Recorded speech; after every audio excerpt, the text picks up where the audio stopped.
Nous allons terminer ce matin notre étude sur la mission du Saint-Esprit et nous allons parler par conséquent pour terminer cette étude du baptême et de la plénitude du Saint-Esprit. Je ne vous dirai pas tout ce qui peut être dit sur ce sujet du baptême du Saint-Esprit parce que c'est là une branche bien de la connaissance qui est bien répandue dans le milieu de Pentecôte. Vous en entendez parler assez souvent, et je ne prendrai surtout que certains points particuliers de cette grande réalité du baptême du Saint-Esprit, parce que des choses sont laissées malheureusement dans l'ombre. On met souvent beaucoup d'accent sur certains aspects de cette réalité du baptême du Saint-Esprit, mais on laisse dans l'ombre d'autres choses. Donc c'est peut-être une sorte de rééquilibrage que nous allons faire ce matin sans prétendre traiter le sujet dans toute son étendue.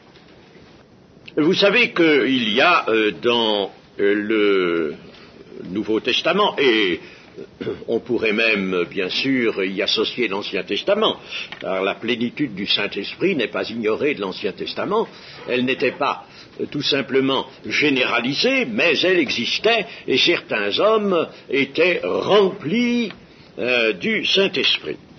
Eh bien, il y a des expressions comme baptisé du Saint-Esprit, comme rempli du Saint-Esprit, comme le don du Saint-Esprit, comme revêtu de la puissance d'en haut. Toutes ces expressions ont trait à la même grâce, baptême du Saint-Esprit.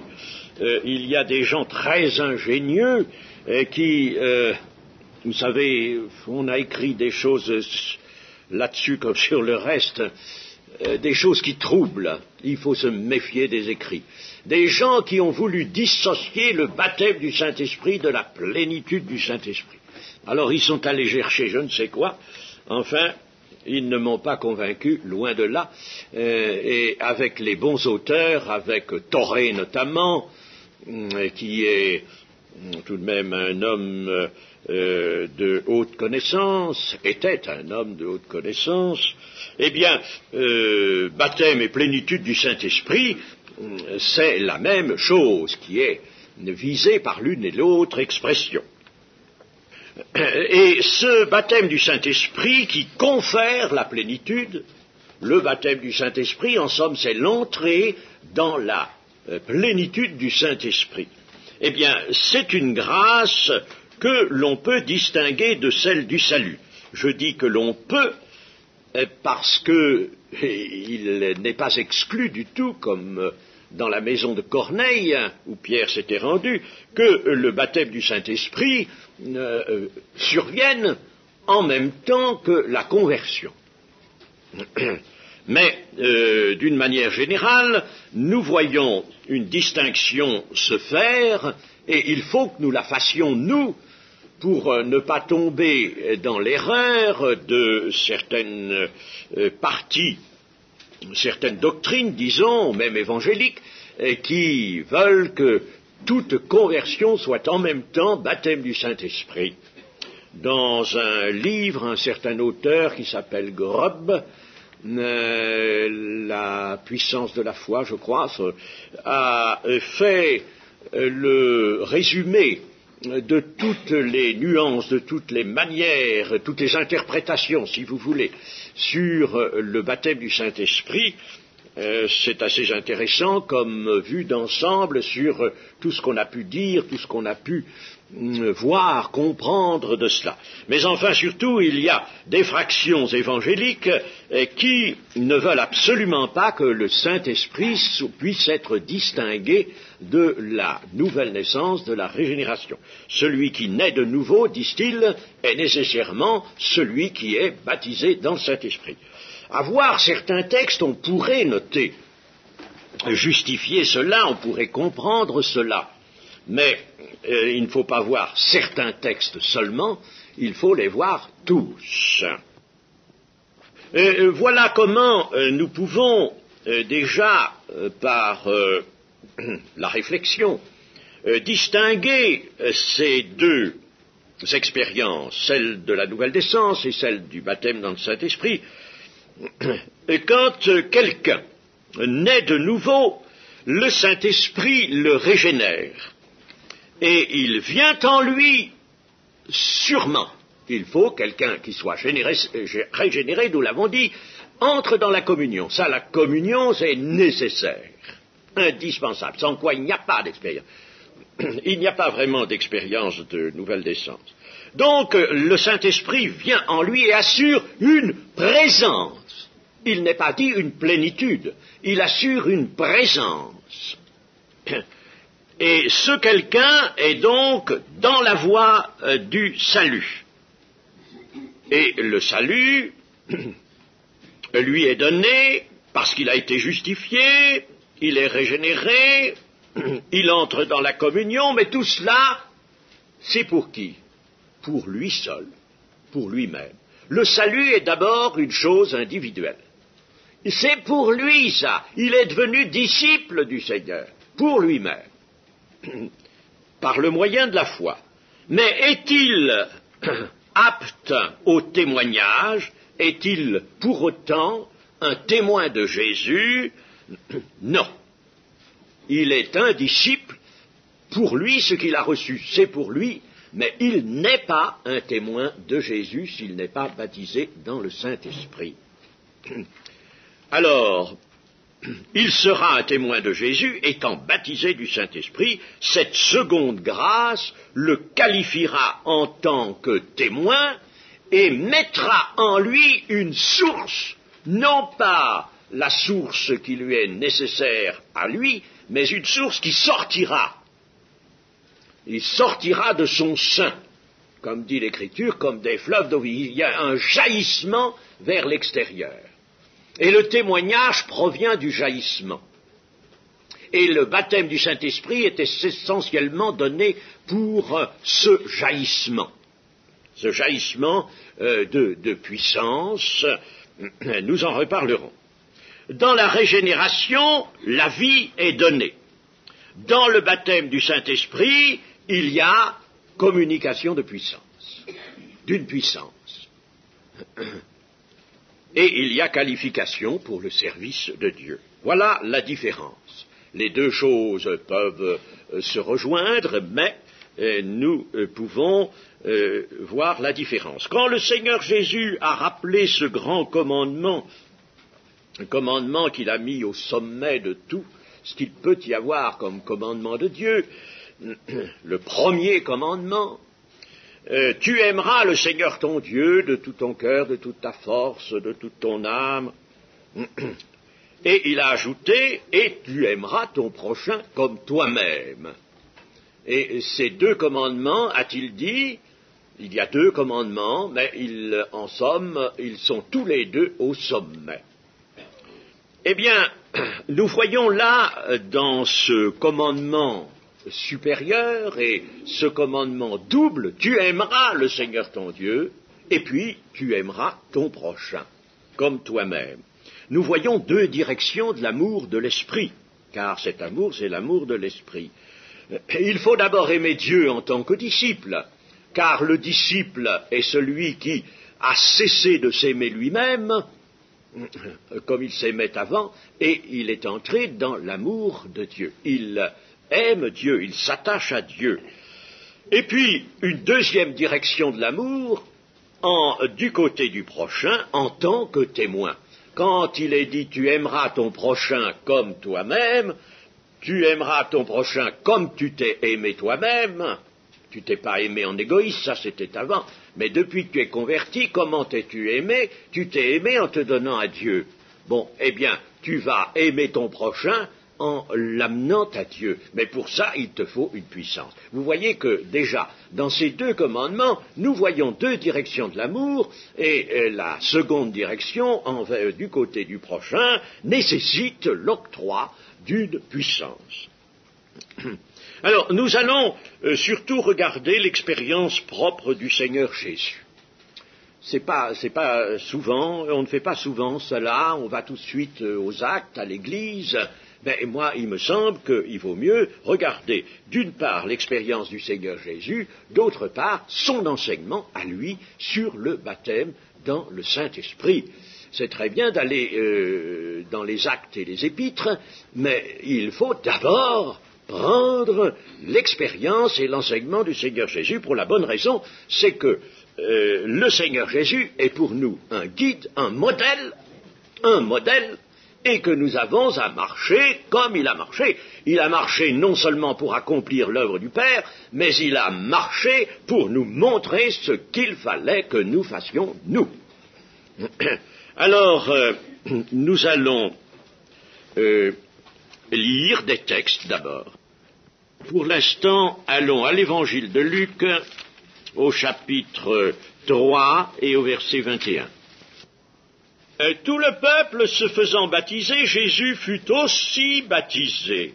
Et pendant qu'il priait, le ciel s'ouvrit, et le Saint-Esprit descendit sur lui, sous une forme corporelle, comme une colombe, et une voix fit entendre du ciel ces paroles, « Tu es mon fils bien-aimé, en toi j'ai mis toute mon affection. » Bon, considérons déjà cela, c'est le baptême de Jésus. Remarquons une chose, c'est que Jésus est baptisé d'eau, tout comme il faut que nous le soyons nous-mêmes. Il est baptisé d'eau alors que lui, il n'a pas de repentance. Il ne va pas se repentir de quelque chose puisqu'il n'a pas de péché. Comment voulez-vous qu'il se repente?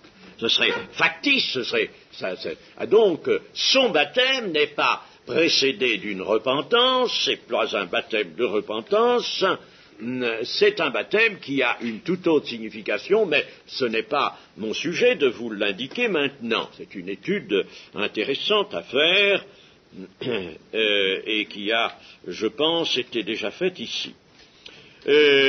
Ensuite, pendant qu'il priait, donc il était sorti de l'eau, Jésus était sorti de l'eau, il n'est pas resté dans l'eau pour prier, il a été baptisé par la main de Jean-Baptiste dans l'eau. On représente quelquefois là sur des vitraux le Seigneur Jésus qui a de l'eau jusqu'à mi-jambe, et puis alors Jean-Baptiste qui prend une coquille Saint-Jacques, pas où il est allé la chercher d'ailleurs la coquille Saint-Jacques, et puis alors il verse de l'eau sur la tête, voyez. Mais ça, vous savez, les hommes sont ingénieux dans l'art de tromper.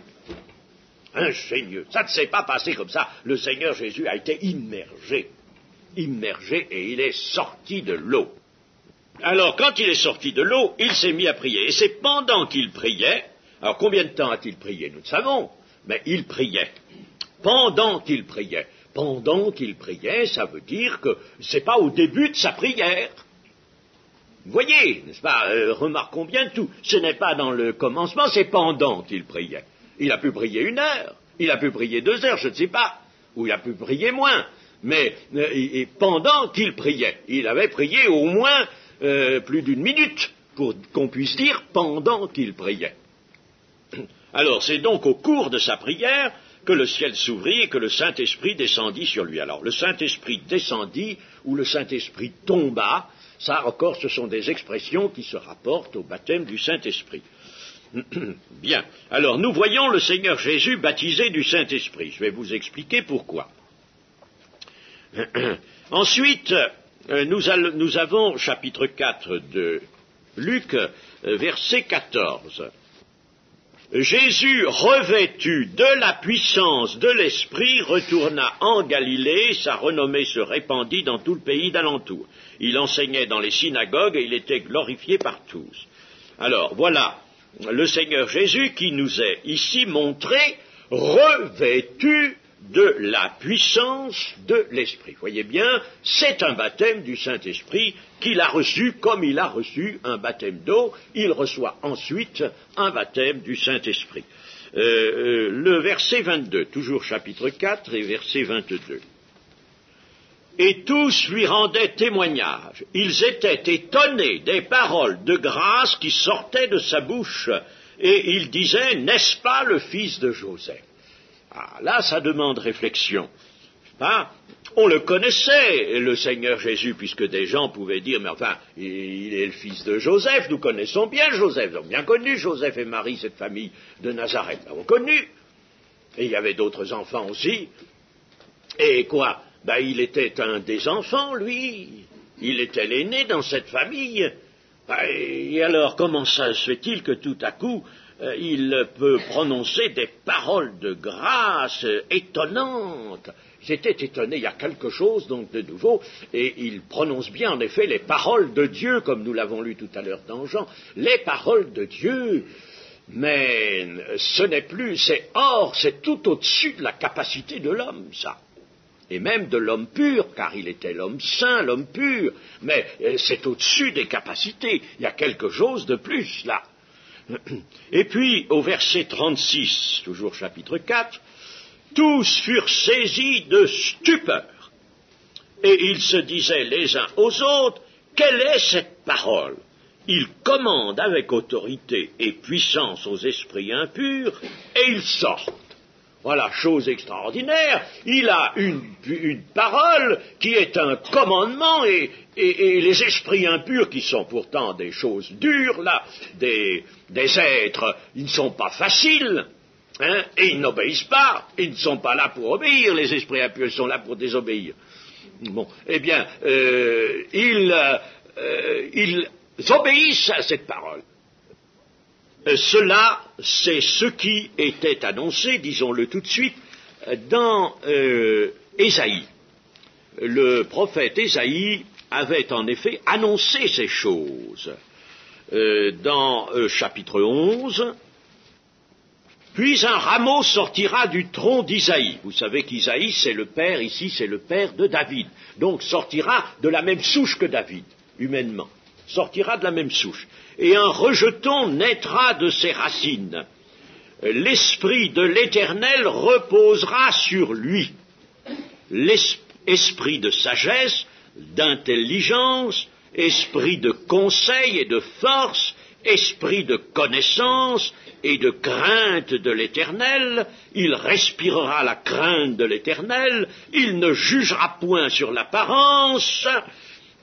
Il faudrait l'écrire peut-être sur les murs aussi de nos églises, ça. Il ne jugera point sur l'apparence, il ne prononcera point sur un oui-dire, mais il jugera les pauvres avec équité, il prononcera avec droiture sur les malheureux de la terre, il frappera la terre de sa parole comme d'une verge, et du souffle de ses lèvres, il fera mourir le méchant, la justice sera la ceinture de ses flancs, et la fidélité la ceinture de ses reins. Mes amis, voilà ce qu'est un baptême du Saint-Esprit, s'il vous plaît. Pour le Seigneur, c'était pour le Seigneur, et nous dirons que c'est pour nous aussi. Ah oui, alors attention que des personnes chrétiens se disant baptisés du Saint-Esprit, n'est-ce pas, est plutôt le contraire de ce qui est écrit là. Hein. Attention que si on voit les choses à l'opposé de cela, à l'opposé des chrétiens qui jugent sur les apparences, qui ne pratiquent pas la droiture, et qui n'ont pas de sagesse, qui n'ont pas d'intelligence, qui n'ont pas l'esprit de conseil et de force, l'esprit de connaissance et de crainte de l'Éternel, la crainte de l'Éternel surtout, alors moi, je ne peux pas accepter que ces chrétiens-là soient dits baptisés dans le Saint-Esprit, qu'est-ce que vous voulez? Peut pas accepter. Ils ont peut-être été, certains ont peut-être été baptisés dans le Saint-Esprit, mais ils ont perdu la plénitude et ils ne sont pas revenus la chercher, comme l'ont fait les apôtres. Ésaïe, chapitre 42, verset 1er. Voici mon serviteur, il s'agit toujours de Jésus, là, du Messie. Voici mon serviteur que je soutiendrai, mon élu en qui mon âme prend plaisir. J'ai mis mon esprit sur lui, il annoncera la justice aux nations. Il fallait que le Seigneur, vous le savez, au cours de son ministère terrestre, opère des miracles et parle à travers son humanité. C'était bien une bouche humaine qui parlait. C'était bien un homme qui agissait. Il fallait que cela se fasse au travers de son humanité. Toute l'expérience de Jésus doit se faire par le moyen de son humanité. Ah, ça n'ôte rien au fait que Jésus est la parole de Dieu faite chair, mais c'est à travers cette chair, cette humanité, l'Écriture insiste assez là-dessus, que toute l'œuvre du salut se fait, toute l'œuvre du Seigneur. Faute de quoi? Si en effet ça n'avait pas été par l'humanité, eh bien, il eût agi uniquement comme Dieu. Si Jésus n'avait pas agi à travers son humanité, il aurait alors agi comme Dieu, qu'il était, n'est-ce pas qu'il est. Et il n'aurait donc pas agi comme un second Adam, et comme le Messie, qui était annoncé comme le plus beau des fils de l'homme. Il n'aurait pas agi comme le second Adam. Il ne serait pas entré dans l'œuvre, il aurait fait une œuvre de Dieu, qui pouvait très bien se faire d'ailleurs à partir du ciel, sans qu'il y ait incarnation, sans venir sur la terre.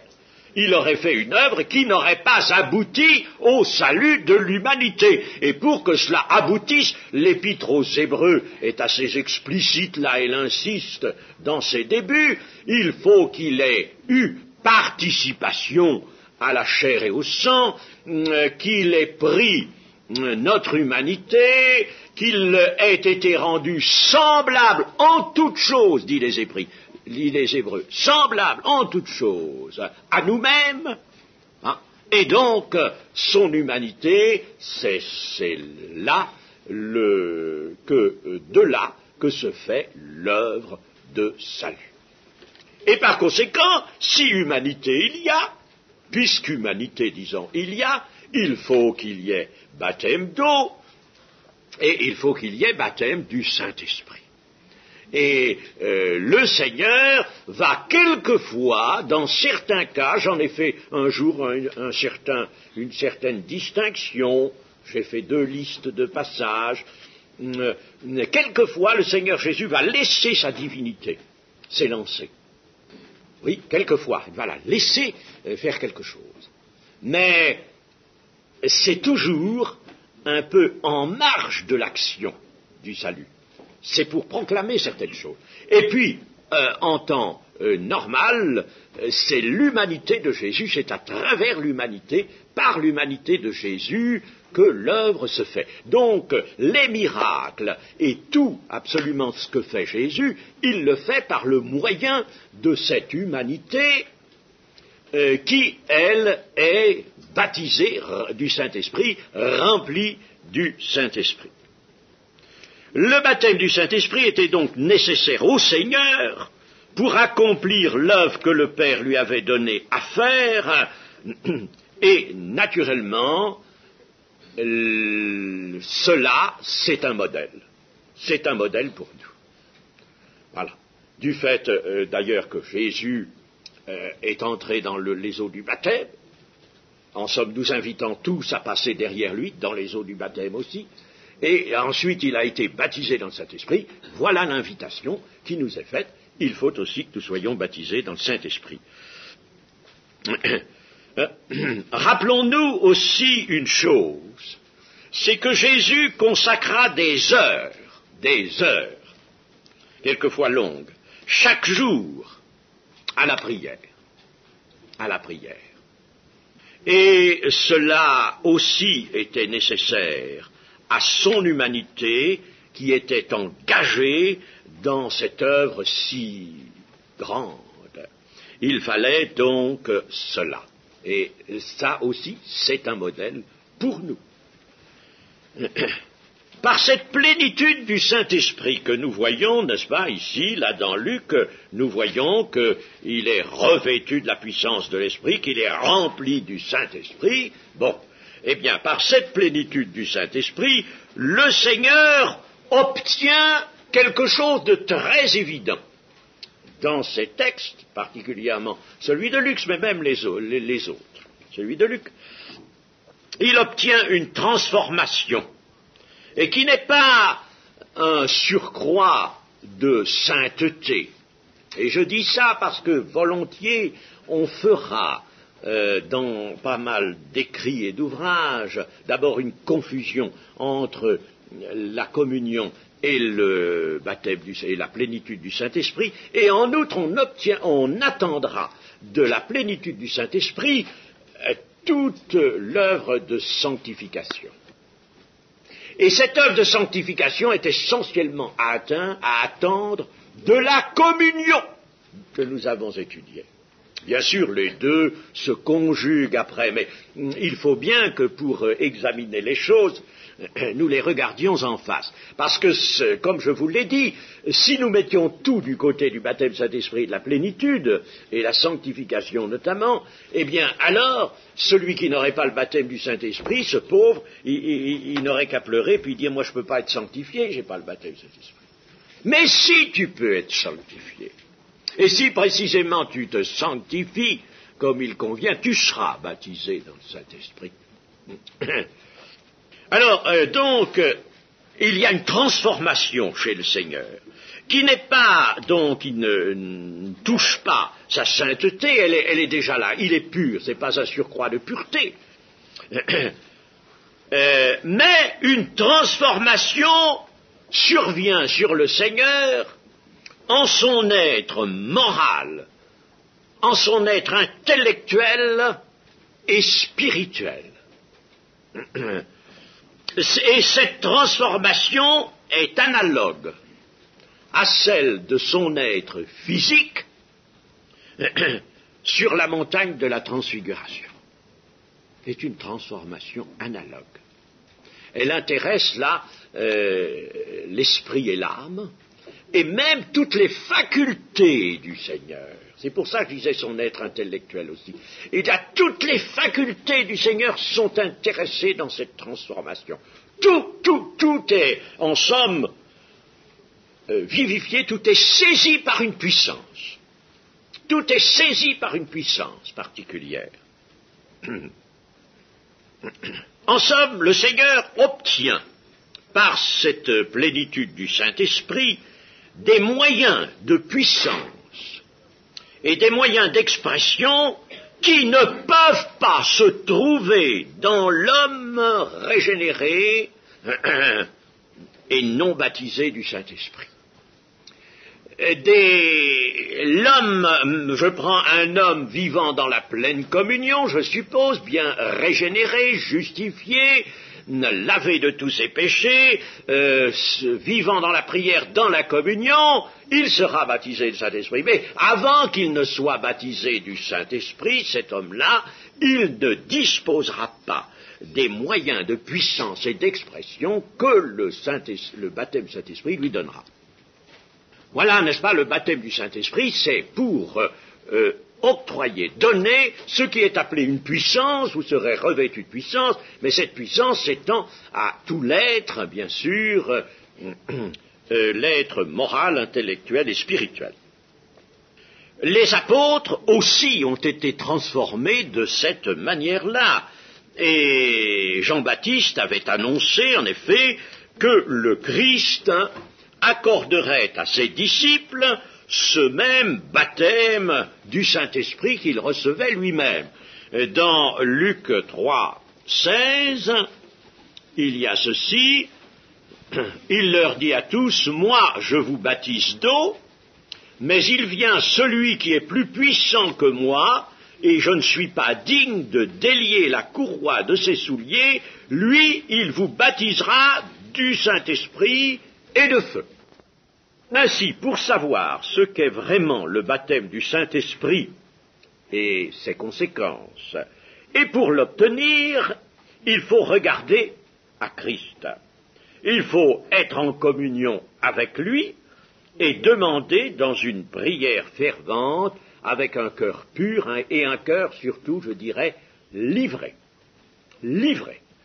Bien des chrétiens ne sont pas baptisés du Saint-Esprit parce qu'ils ne sont pas livrés. Ils ont gardé une part d'eux-mêmes. Alors comment voulez-vous qu'ils aient la plénitude? Ils ne sont pas livrés au Seigneur. Le baptême du Saint-Esprit est donc indispensable pour toute action, toute œuvre et tout témoignage. Et quand je dis témoignage, je dis ce que nous avons étudié ici une fois, le témoignage de Jésus, ce qui est appelé le témoignage de Jésus, c'est-à-dire la présentation en sa personne, et par le moyen aussi des paroles de Dieu, des paroles qui sont données, la présentation du Seigneur. Celui qui vous reçoit me reçoit, celui qui vous écoute m'écoute. C'est le Seigneur qu'il faut amener. C'est pas, nous ne sommes pas des instituteurs, des répétiteurs, des avocats et toutes sortes de gens comme ça. Nous sommes, et nous sommes baptisés du Saint-Esprit, des témoins de Jésus. Et nous avons le témoignage de Jésus, comme dit l'Apocalypse, ceux qui ont le témoignage de Jésus. Et c'est ça, le baptême du Saint-Esprit. Apporter la personne de Jésus. Et quand on aura vu la personne de Jésus dans celle du témoin, eh bien, immédiatement, le témoin, lui, disparaît comme a fait Jean-Baptiste, et le Seigneur Jésus lui-même apparaît alors, bien sûr, dans la vue de la foi, dans la vue intérieure. Alors, après l'exemple du Seigneur Jésus-Christ, voyons son enseignement. Eh bien, son enseignement, nous allons prendre tout de suite, puisque nous sommes dans Luc, allons au chapitre 11 de Luc. Et moi, je vous dis, demandez et l'on vous donnera. Cherchez et vous trouverez. Frappez et l'on vous ouvrira. Car quiconque demande, reçoit. Celui qui cherche, trouve. Et l'on ouvre à celui qui frappe.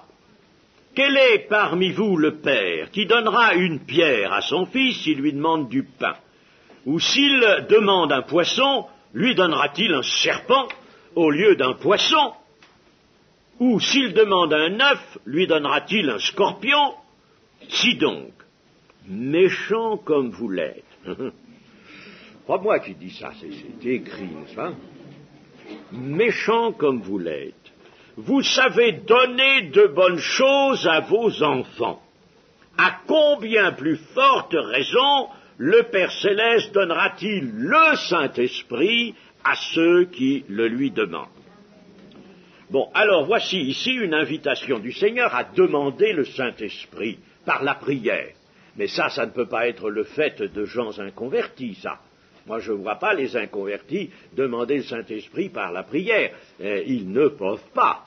Ils n'ont pas en eux la présence du Saint-Esprit pour demander cela. Et l'on ne se convertit pas en demandant au Seigneur de convertir. On se convertit dans l'expérience d'une conversion, c'est-à-dire d'un changement, d'une transformation qui s'opère au moment de la reconnaissance du péché. Enfin, je ne vais pas revenir là-dessus. Mais il faut une repentance pour arriver à la conversion.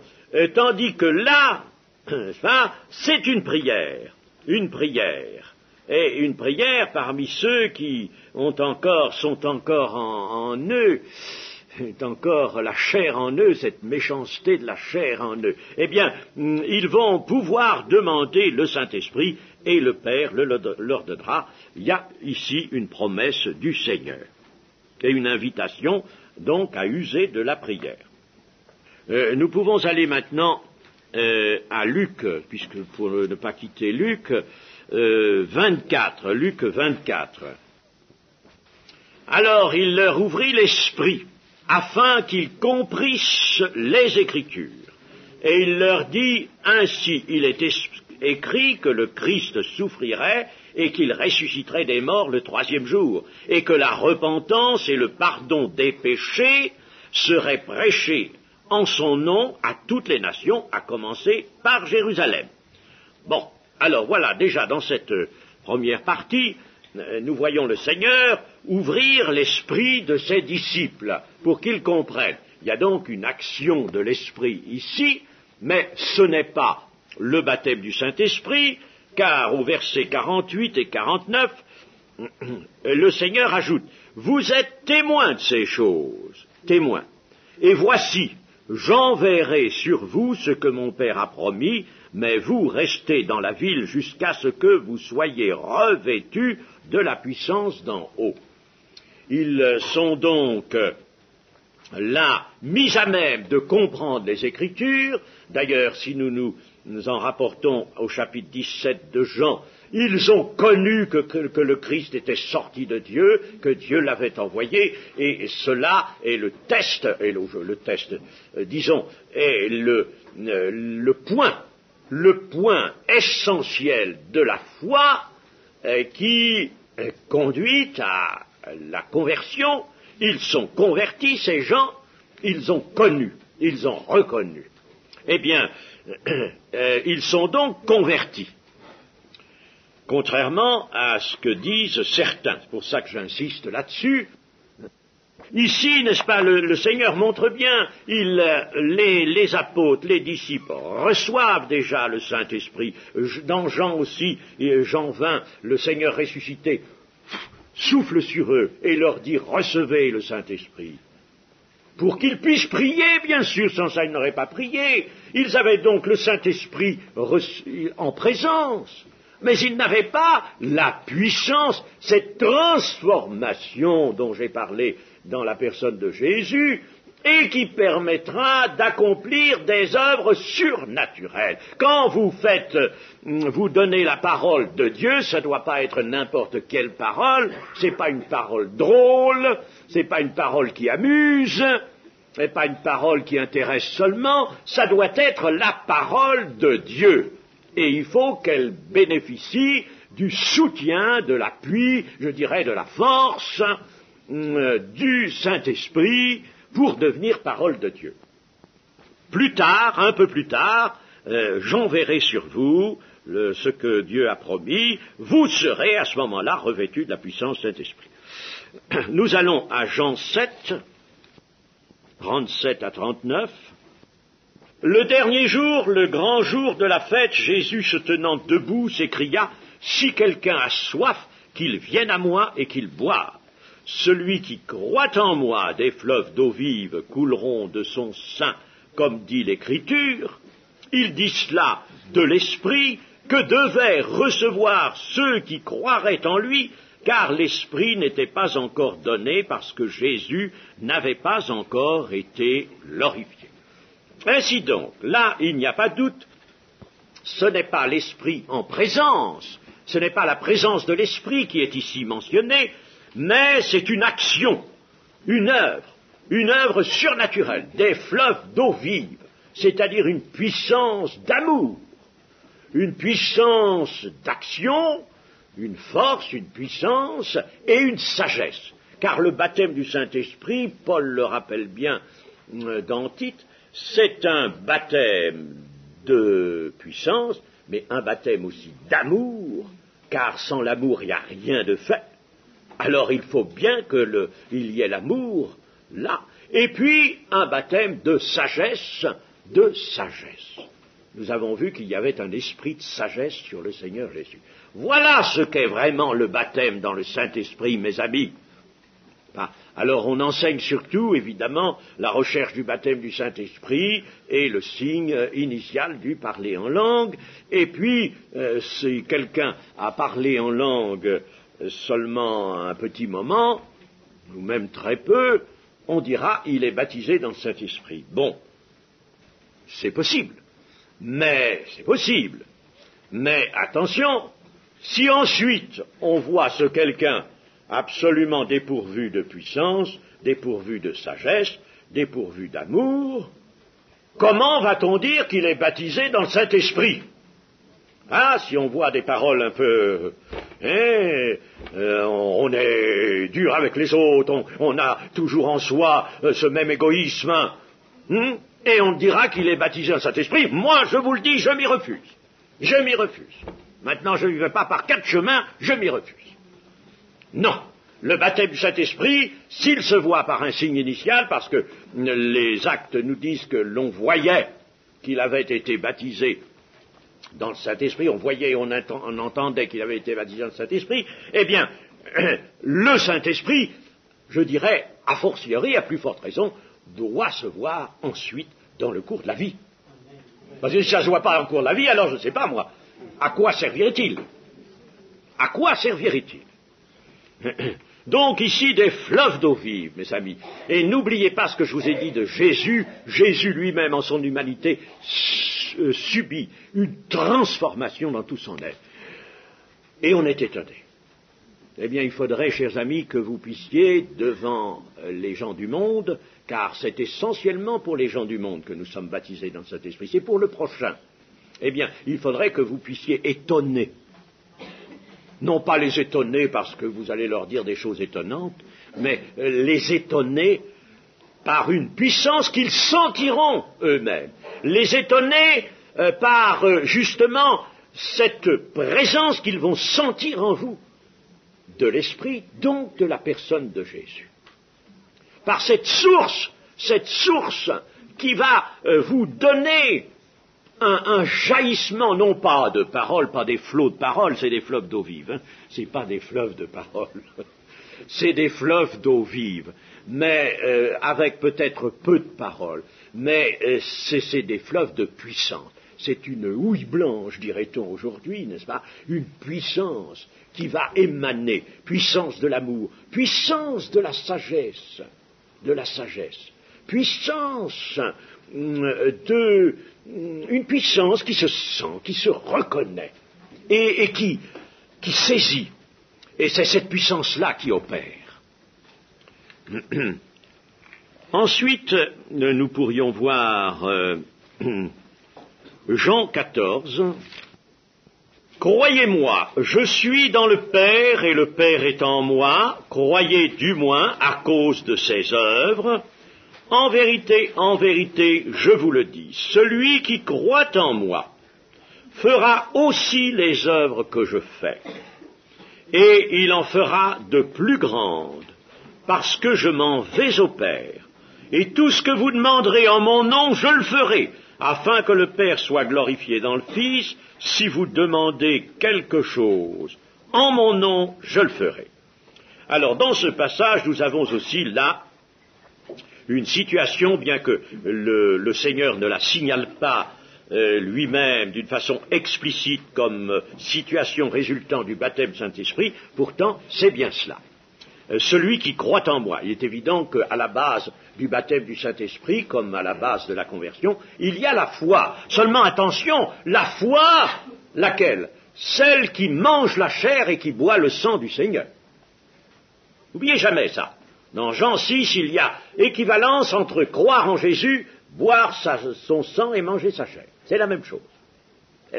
Alors c'est cette foi-là, il ne faut pas en voir une autre. Enfin, pas dire, oui, moi je crois dans le Seigneur, alors pourquoi je ne suis pas baptisé? Est-ce que tu as mangé sa chair? As-tu bu son sang? Est-ce que véritablement tu vis maintenant, comme Jean 6 nous le dit, de la vie d'en haut? Vis-tu de Christ? On a chanté tout à l'heure, Christ est ma vie. Mais est-ce que c'est réel cela? Il faut que Christ soit ta vie. Et si Christ est ta vie, tu seras baptisé dans le Saint-Esprit. Et alors là, c'est à peine croyable. Le Seigneur va vous dire que celui-là, donc celui qui croit, et nous mettons entre parenthèses, il sera baptisé dans le Saint-Esprit, fera aussi les œuvres, puisqu'il s'agit de faire des œuvres extérieures, il faut le baptême du Saint-Esprit. Bon, il fera des œuvres, les œuvres que Jésus fait. C'est déjà beaucoup, ça.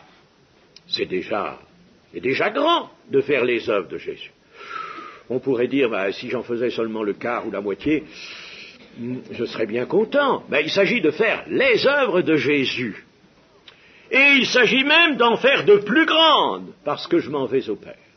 C'est-à-dire que Jésus, à la place qu'il occupe, comme chef de l'Église, comme tête du corps, peut faire davantage à travers ses chrétiens, parce que c'est lui qui le fait, peut le faire davantage à travers ses disciples baptisés du Saint-Esprit qu'il ne faisait étant lui-même, en somme, sur la terre, où il était contenu dans cette, on peut dire, cette prison de son corps, cette limitation de son humanité. Il était là, n'est-ce pas, contenu quand il était à un point, il ne pouvait pas être à l'autre, tandis que maintenant il peut opérer sur toute la surface de la terre.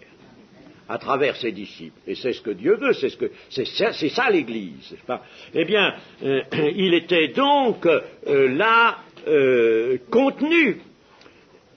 Et tandis qu'il va être auprès du Père, il va envoyer lui-même le Saint-Esprit, c'est lui qui va baptiser dans le Saint-Esprit, et là, il va pouvoir, lui, travaillant avec ceux qui sont baptisés du Saint-Esprit, faire des œuvres plus grandes encore que celles qu'il a faites étant lui-même en son corps présent sur la terre. Les gens ont voulu essayer de contenir ce verset 12 en disant mais il fera des œuvres plus grandes, c'est-à-dire il fera des œuvres qui s'étendront davantage sur la terre. Oui, bien sûr, c'est ça. Mais également des œuvres plus grandes que le Seigneur n'a pas faites quand il était lui-même sur la terre. L'apôtre Pierre, dans cette église toute primitive où l'on était une seule âme et un seul cœur, où tout le monde était en prière, c'était l'unique église, il n'y en avait pas deux, il n'y en avait qu'une sur la terre. Et alors là, l'apôtre Pierre, il suivait un chemin, là, à travers les rues de Jérusalem pour aller au temple. Et alors, c'est pas lui qui a voulu ça, c'est des gens. Des gens qui se sont dit, mais on a tellement de malades, et ces apôtres de Jésus, là, ils guérissent les malades. Alors ils ont imaginé dans leur petite idée simplette, peut-être, n'est-ce pas, mais tout de même avec une certaine foi, ils ont imaginé de coucher des malades qui étaient sur des lits, de les coucher comme ça, là, en travers de la route. Et alors il s'était dit, voyons, quand il vient, il est 5 heures du soir. Bon, alors le soleil est bas et l'ombre de Pierre, elle va par là. Bon, alors on va mettre les malades par là pour que l'ombre passe sur les malades, et quand l'ombre passait, les malades étaient guéris. Et cela, ça ne s'est pas fait pendant que Jésus était sur la terre, là. Et combien de gens ont pu être guéris comme ça quand Pierre est passé. Et puis quand Paul a enseigné là à Éphèse, il a enseigné. Et vous voyez que pendant 2 ans et 3 mois, il enseigne là-bas, dans une école, il a loué une école, où on lui a prêté l'école d'un nommé Tyrannus, et il enseigne là dans cette école. Et alors, il y a des gens qui viennent faire des stages, des retraites peut-être comme à Père-Guillot, et alors ils s'en retournent chez eux après, n'est-ce pas? Et alors ces gens-là viennent de toute l'Asie mineure, et toute l'Asie mineure est embrasée par l'enseignement que Paul donne à Éphèse, parce que ça suscite non seulement des disciples, il y en avait déjà, ça augmente le nombre des disciples, mais ça leur donne aussi la puissance, ils viennent trouver là la source, le baptême du Saint-Esprit, et puis ils s'en vont dans toute l'Asie mineure, et alors ils apportent ce feu, et à ce moment-là même, chose qui ne s'est pas reproduite, et il ne faut pas chercher d'ailleurs à la reproduire, si Dieu voulait la reproduire, il est libre, hein, bon, mais enfin, il y a des choses qui sont quelquefois accidentelles. Eh bien, là, même les mouchoirs qu'il y avait, vous voyez, dans la simplicité de la foi, on prenait des mouchoirs, on les faisait toucher à Paul, et puis alors, peut-être à son insu, sans doute, et alors ces mouchoirs, on les envoyait au loin, parce qu'il n'y avait pas de transport assez rapide, on les envoyait au loin, et puis les gens étaient guéris par le moyen de ces mouchoirs. Bon, ben ça montrait quoi? C'est pas un système, c'est pas une méthode que ça montre, c'est pas ça. Ça montre un débordement de puissance. Ça montre, n'est-ce pas, que la puissance, véritablement, va hors des limites que l'on peut concevoir. Il y a cela, n'est-ce pas, le baptême du Saint-Esprit, c'est pour cela, c'est pas pour autre chose. Seulement, à la base, il faut une vie consacrée. À la base, il faut une obéissance. À la base, il faut un don de soi. Celui qui ne veut pas se donner lui-même, qu'il ne cherche pas le baptême du Saint-Esprit. Comment voulez-vous que la plénitude du Saint-Esprit soit mise dans l'être de quelqu'un qui ne fait qu'un vide, un certain vide, mais qui laisse un plein, qui garde pas mal de choses. Pour qu'il y ait, que le Saint-Esprit remplisse de sa puissance, il faut que la place soit libre. Et qu'il y ait un vide, et que par conséquent, vraiment, on ait renoncé à soi. C'est à la base, ça, de l'expérience chrétienne, renoncer à soi, qu'on soit décidé à porter sa croix, non pas à porter des désagréments, des ennuis, mais à marcher en crucifié du Seigneur. Et alors, à ce moment-là, vous demandez le Saint-Esprit dans la prière. Si vous n'avez pas reçu, vous le demandez dans la prière et le Saint-Esprit est donné. Je puis en attester par diverses expériences, et notamment une expérience que j'ai faite avec un frère qui n'est plus de ce monde dans une certaine église. Ce frère qui était âgé me disait, vous savez, moi, à mes réunions de prière, il y a, plus combien il me disait, une douzaine de personnes à peu près sur une assemblée d'au moins 100, n'est-ce pas? Une douzaine de personnes qui viennent là tous les vendredis, le vendredi soir, j'ai mes 12 personnes, 12, toujours les mêmes, n'est-ce pas? Ça ne change, ça ne varie jamais.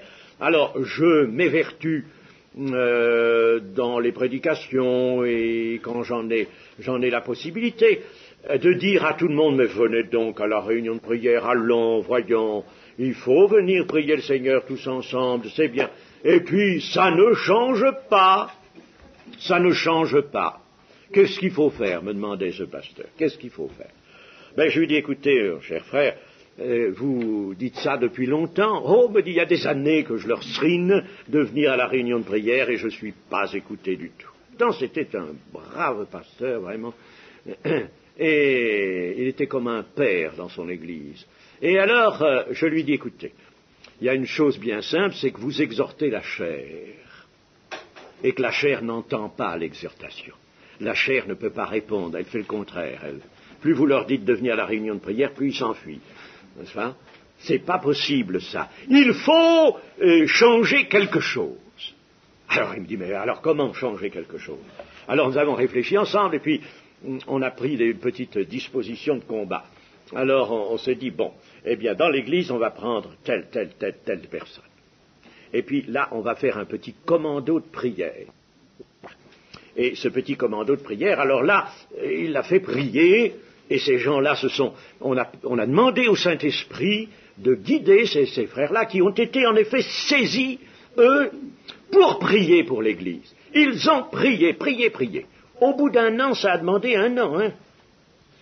Ça a demandé un an. Au bout d'un an, je reçois une lettre de ce brave pasteur qui me dit il s'est passé quelque chose d'extraordinaire. C'est que j'avais toujours mes 12 chrétiens à la prière du vendredi soir. Tout à coup, voilà que je sens que je ne disais plus rien, puisque vous m'aviez dit qu'il ne fallait pas exhorter la chair. Je ne disais plus rien, n'est-ce pas? Et notre petit commando priait toujours. Il a toujours continué à prier. Bon. Et puis, soudain, un vendredi soir, 60 personnes à la prière. Qu'est-ce qui arrivait? Et alors, il a fait sa prière tout heureux. Bon, on a prié, ils ont prié, pas mal. Et puis, le vendredi suivant, alors il se disait, on va voir combien il va y en avoir ce vendredi. 60 personnes encore. Il me dit, le deuxième vendredi, 60 personnes. On a prié avec chaleur, bien sûr. Le troisième vendredi, 60 personnes. Alors là, nous étions vraiment, nous étions heureux, nous étions dans une joie extraordinaire. Et puis, au cours de la prière, le Saint-Esprit est tombé. Et d'un seul coup, 19 personnes ont été baptisées dans le Saint-Esprit. 19 personnes. Puis alors après, il m'a renvoyé une autre lettre. Et puis, il m'a dit, dans cette autre lettre, j'ai gardé ces lettres, je les ai dans mes dossiers, sont précieuses. Une autre lettre dans laquelle il me dit, vous savez que je vous avais dit que le dimanche après-midi, mes jeunes s'en allaient. Impossible de les garder. Alors lui, il s'était dit, je suis trop vieux pour les jeunes, je ne peux pas les garder. Alors je lui avais dit, mais non, c'est pas là la raison. C'est pas la raison. Bon, je lui dis, Moïse aussi, il était vieux, et il gardait les jeunes. Alors, je lui dis, il y a une autre raison, c'est que vous voyez bien qu'il n'y a pas la bénédiction sur l'Église, il n'y a pas de force. Alors il dit, il s'en allait, vous comprenez, il s'en allait dans d'autres églises, il y avait du chant, il y avait toutes sortes d'autres choses, moi que je n'avais pas, alors les jeunes s'en allaient, il n'y avait plus de jeunes. Alors, et puis alors, plus de nouveau. Je faisais des réunions d'évangélisation le dimanche après-midi, plus de nouveau. Mais alors, après ces baptêmes du Saint-Esprit, Donc il m'écrit une seconde lettre en me disant, chose extraordinaire, il ne m'a pas manqué un seul jeune. Ils sont tous restés là. Tous restés là. Et puis voici maintenant qu'il avait laissé passer 2 ou 3 dimanches, voici maintenant que des nouveaux, je n'ai rien fait de spécial, voilà des gens nouveaux qui arrivent dans l'église, ils sont là. Et alors, quelque temps après, il m'appelle et puis me dit, venez, nous allons faire un baptême, venez à ce baptême. Je viens à ce baptême, l'église était grande, le local était grand, plus grand qu'il ne fallait pour l'église, et j'arrive, le matin j'étais venu au culte, mais j'arrive à l'après-midi où il y avait cette réunion de baptême, vers 3 heures, et qu'est-ce que je vois? L'église, j'étais 3 heures moins 10, mettons, moins le quart moins 10. C'était tellement plein que je n'avais pas la place de monter jusqu'à l'estrade. Il y avait 350 personnes pour le vote. 350. Je ne pouvais pas passer, il a fallu que je me fasse un passage, demandant pardon à tout le monde pour aller jusqu'à l'estrade. N'est-ce pas? Voyez-vous? Et alors là, ça a été magnifique, n'est-ce pas? L'Église a fait un bond en avant. Voilà les choses, n'est-ce pas, qu'on peut voir. Je vous cite ce cas parce que je le connais, mais les choses que l'on peut voir, seulement il faut de la droiture, il faut de l'obéissance, il faut absolument s'en rapporter à la parole de Dieu, à elle seule, et laisser de côté toutes les consignes, toutes les autres choses. Il faut chercher la plénitude du Saint-Esprit dans une prière ardente et la prière de ceux qui véritablement ne sont décidés à tout donner à Christ, à se consacrer pleinement à lui. Voilà pourquoi est donné le baptême du Saint-Esprit. Et c'est pas autre chose, chers amis, c'est ça et c'est tout. Que le Seigneur nous permette de le connaître encore. Amen.